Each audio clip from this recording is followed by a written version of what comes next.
Hello everyone and welcome to our channel. Carbohydrate की संरचना और इसके कार्यों की हम बात करते हैं। कुछ महत्वपूर्ण बिंदु जो है कार्बोहाइड्रेट से वो सबसे पहले हम शुरू करते हैं। तो देखिए डियर स्टूडेंट्स, कार्बोहाइड्रेट कार्बनिक यौगिकों में कार्बन, हाइड्रोजन व ऑक्सीजन 1:2:1 अनुपात में होते हैं। तो सबसे पहले आपको ये ध्यान देना है कि कार्बोहाइड्रेट कार्बनिक यौगिक है जिसमें कार्बन, हाइड्रोजन और ऑक्सीजन का जो अनुपात है वो 1:2:1 होता है। सबसे सरल कार्बोहाइड्रेट की साधारण अणु संरचना की हम बात करें तो इनका जो आणविक सूत्र हो जाएगा वो हो जाएगा CH2O ब्रैकेट N।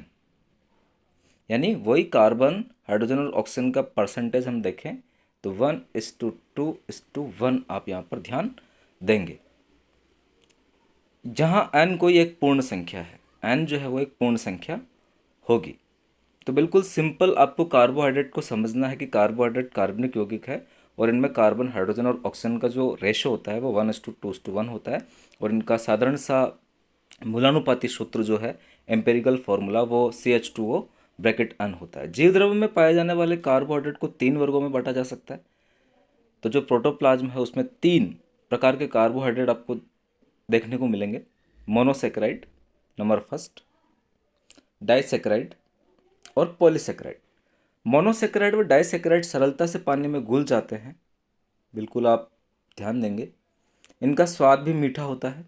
पॉलीसेक्राइड जल में विलयशील नहीं होते और इनका स्वाद फीका रहता है। तो ये कुछ पॉइंट्स आप याद रखेंगे डियर स्टूडेंट्स। आगे देखिए, मोनोसेक्राइड अणु में उपस्थित कार्बन परमाणुओं की संख्या के आधार पर मोनोसेक्राइड को हम, यानी कार्बन परमाणुओं की संख्या के आधार पर हम मोनोसेक्राइड का वर्गीकरण करेंगे। Triose, tetrose, pentose, hexose, heptose कह सकते हैं। यानी जब 3 कार्बन होंगे तब ट्रायोज बोलेंगे, 4 कार्बन होंगे तो टेट्रोज कहेंगे, 5 कार्बन होंगे तो पेंटोज कहेंगे, 6 कार्बन होंगे तो हेक्सोज कहेंगे और 7 कार्बन होंगे तो हेप्टोज हम कह देंगे। तो इस प्रकार से हम मोनोसेक्राइड को बांट देंगे डियर स्टूडेंट्स। पेंटोज शर्करा के उदाहरण अगर हम बात करें तो आरएनए में पाई जाने वाली राइबोज शुगर और डीएनए में पाई जाने वाली डीऑक्सीराइबोज शुगर पेंटोज शुगर के उदाहरण, यानी इनमें कार्बन की संख्या 5 होती है। हेक्सोज की हम बात करें जिसमें 6 कार्बन आपको मिल जाएंगे तो ग्लूकोज हेक्सोज है, फ्रक्टोज हेक्सोज है और गैलेक्टोज हेक्सोज के अंदर आती है और इनमें 6 कार्बन होते हैं। गैलेक्टोज ये लैक्टोज या दूध की शर्करा में ग्लूकोज के साथ साथ मिलती है। तो बिल्कुल आप ध्यान देंगे कि गैलेक्टोज जो है वो लैक्टोज के संगठन में पाया जाता है। ग्लूकोज प्लस गैलेक्टोज मिलकर लैक्टोज दुग्ध शर्करा बनती है। तो ये आप यहाँ पर ध्यान देंगे। मैनोज जो है वो अंडे में एल्बुमिन में मिलता है। मोनोसेक्राइड के व्युत्पन्न की हम बात करते हैं। फास्फेट शर्कराएं, फॉस्फेट शुगर्स जैसे ग्लूकोज 6 फॉस्फेट, ये मोनोसेक्राइड के व्युत्पन्न है, डिरावेटिव हो जाएंगे। एमिनो शर्कराएं की हम बात करें, एमिनो शुगर्स, जिसमें आपके ग्लूकोजामीन, गैलेक्टोजामीन आ जाएगी। शर्करा अल्कोहल की बात करें तो अल्कोहल सार्बिटोल पौधों में पाया जाता है। तो ये सार्बिटोल आप याद रखेंगे कि ये अल्कोहल है सार्बिटोल। मैनिटोल भी अल्कोहल होता है और ये सार्बिटोल पौधों में पाया जाता है। आगे हम ओलिगोसेक्राइड की बात करते हैं। यह मोनोसेक्राइड के संघनन से निर्मित होते हैं। कंडेंसेशन ऑफ मोनोसेक्राइड, उसकी वजह से ओलिगोसेक्राइड बनेंगे और 2 मोनोसेक्राइड के मध्य उपस्थित बंध को हम ग्लाइकोसिडिक बॉन्ड कहते हैं। तो ये बॉन्ड आप ध्यान देंगे, बहुत इंपॉर्टेंट बॉन्ड है। 2 मोनोसेक्राइड के बीच का जो बॉन्ड होता है उसे ग्लाइकोसिडिक लिंकेज हम बोलते हैं। और डाइसेक्राइड्स के आपके उदाहरण हो जाएंगे माल्टोज, सुक्रोज, लैक्टोज, ट्रिहलोज। बिल्कुल, ट्रिहलोज शुगर जो है वो कीटों के हिमोलिम्फ में पाई जाती है। लैक्टोज अभी दुग्ध शर्करा हमने देखा ही है। सुक्रोज में भी हम ग्लूकोज और फ्रक्टोज की बात करेंगे और माल्टोज में हम ग्लूकोज प्लस ग्लूकोज की बात आगे करेंगे। ट्राइसेक्राइड की हम बात करते हैं तो ट्राइसेक्राइड में रेबिनोज, रेफिनोज और मेनोट्रायोज, ये जो शर्कराएं हैं वो ट्राइसेक्राइड में आ जाएगी। तो examples are very very important students. आप सारे एग्जाम्पल्स अच्छे से याद रखेंगे कि ट्राइसेक्राइड के एग्जाम्पल कौन से हैं। विशेष रूप से डाइसेक्राइड इंपॉर्टेंट है, माल्टोज, सुक्रोज, लैक्टोज और ट्रिहलोज। ट्राइसेक्राइड की हम बात करें तो रेबिनोज, रेफिनोज और मेनोट्रायोज।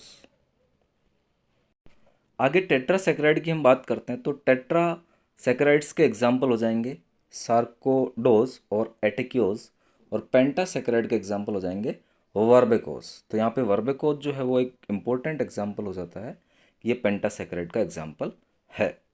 माल्टोज ये ग्लूकोज के दो अणुओं के जल अपघटन या ग्लूकोज के दो अणुओं में जल अपघटित हो जाती है माल्टोज। सुक्रोज जल अपघटन पर ग्लूकोज और फ्रक्टोज देती है।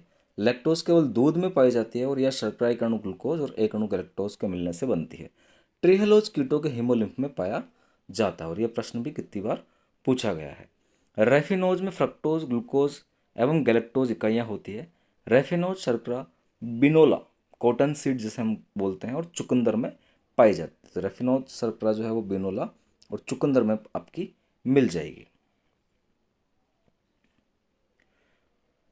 तो याद रखेंगे आप कि रेफिनोज फ्रक्टोज ग्लूकोज और गैलेक्टोज की इकाइयों से मिलकर बनती है और ये बिनोला और चुकंदर में पाई जाती है। पॉलीसेकेराइड संरचना के आधार पर भी दो वर्गों में बांटे जा सकते हैं, होमोपॉलीसेकेराइड और हेट्रोपॉलीसेकेराइड। होमोपॉलीसेकेराइड एक ही प्रकार की मोनोसेकेराइड के कई अणुओं के पॉलीमराइजेशन या बहुलीकरण होने से बनती है।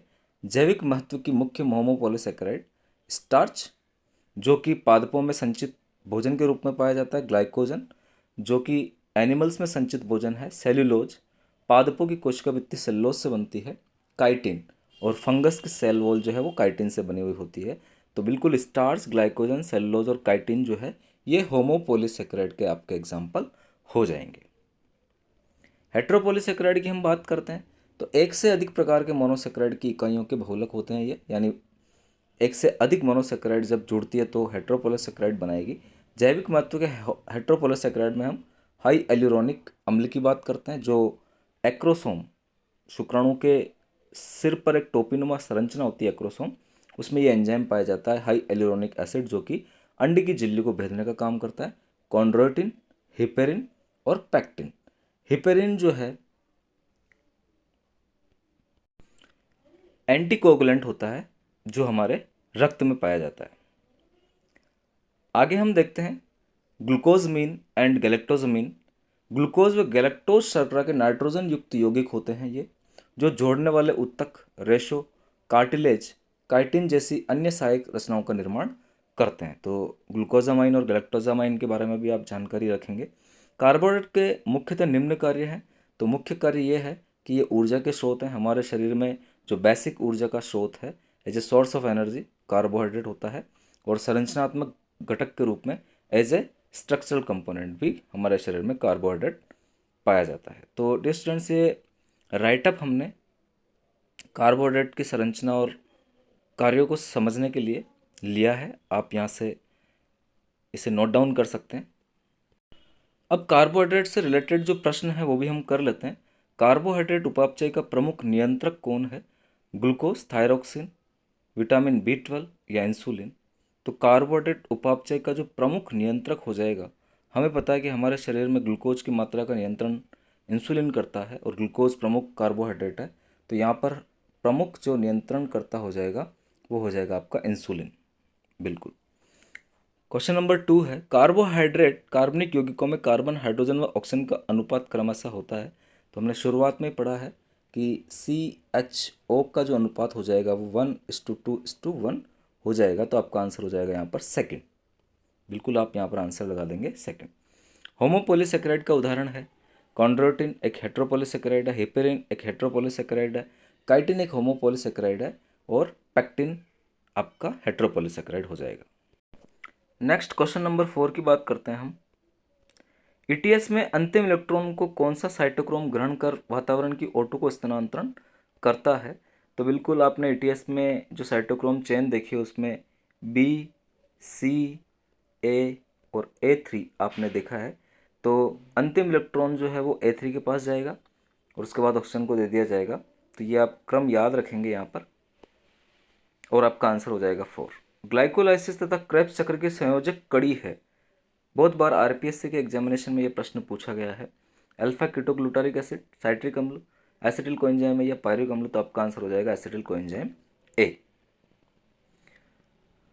अब कुछ रिक्त स्थान है यहाँ पर, यह भी हम कर लेते हैं। एनाबोलिज्म उपचय उपापचय का एक रचनात्मक पहलू है, जबकि अपचय कैटाबॉलिज्म एक विध्वंसात्मक पहलू है। बिल्कुल, जो उपचय है वो रचनात्मक पहलू हो जाएगा और जो अपचय है वो खंडात्मक या विध्वंसात्मक पहलू हो जाएगा। NADH2 से NAD में बदलने पर ऊर्जा कितनी मुक्त होती है? तो 3 ATP मुक्त होंगे। और FADH2 जब FAD में कन्वर्ट होता है तो 2 ATP मुक्त होती है। ग्लूकोज के संपूर्ण उपापचय से ऊर्जा शरीर को प्राप्त होती है। तो संपूर्ण उपापचय लिखा हो तो लगभग 38 ATP हमें यहाँ पर प्राप्त हो जाएंगे एरोबिक रेस्पिरेशन के द्वारा। क्रेब्स चक्र में अल्फा कीटोग्लूटारिक अम्ल के ऑक्सीय विकार्बनीकरण से क्या बनता है तथा यह अल्फा कीटोग्लूटारिक अम्ल ऑक्सीडाइज एंजाइम के द्वारा उत्प्रेरित होती है। तो बिल्कुल यहाँ पर आप क्रेब्स चक्र में अल्फा कीटोग्लूटारिक अम्ल के ऑक्सी विकार्बनीकरण से एसिनाइल कोएंजाइम ए बनता है, एक्सिनाइल कोएंजाइम ए बनेगा तथा यह क्रिया अल्फा कीटोग्लूटारिक अम्ल ऑक्सीडाइज एंजाइम के द्वारा उत्प्रेरित होती है। तो यहाँ पर आपका आंसर हो जाएगा succinyl coenzyme A alpha ketoglutaric अम्ल के ऑक्सी विकार्बनीकरण से बनेगा और यह क्रिया अल्फा कीटोग्लूटारिक अम्ल ऑक्सीडाइज एंजाइम के द्वारा उत्प्रेरित होती है। 2-फॉस्फोग्लाइसरिक अम्ल कौन से एंजाइम की उपस्थिति में 2-फॉस्फोइनोल पायरुविक अम्ल में बदलता है? तो यहाँ पर आपका आंसर हो जाएगा इनोलेज एंजाइम की उपस्थिति में ये चेंज होगा। तो आप लोगों को क्रेब्स साइकिल ग्लाइकोलाइसिस पूरा याद होना चाहिए। एनाबॉलिज्म मेटाबॉलिज्म का रचनात्मक पहलू होता है, कैटाबॉलिज्म मेटाबॉलिज्म का खंडात्मक या विध्वंसात्मक पहलू है। ग्लूकोज के विभाजन से निकलती है तो आंसर हो जाएगा ऊर्जा निकलती है। 3 अंतःस्रावी ग्रंथियां कार्बोहाइड्रेट के उपापचय में मुख्य भूमिका निभाती है।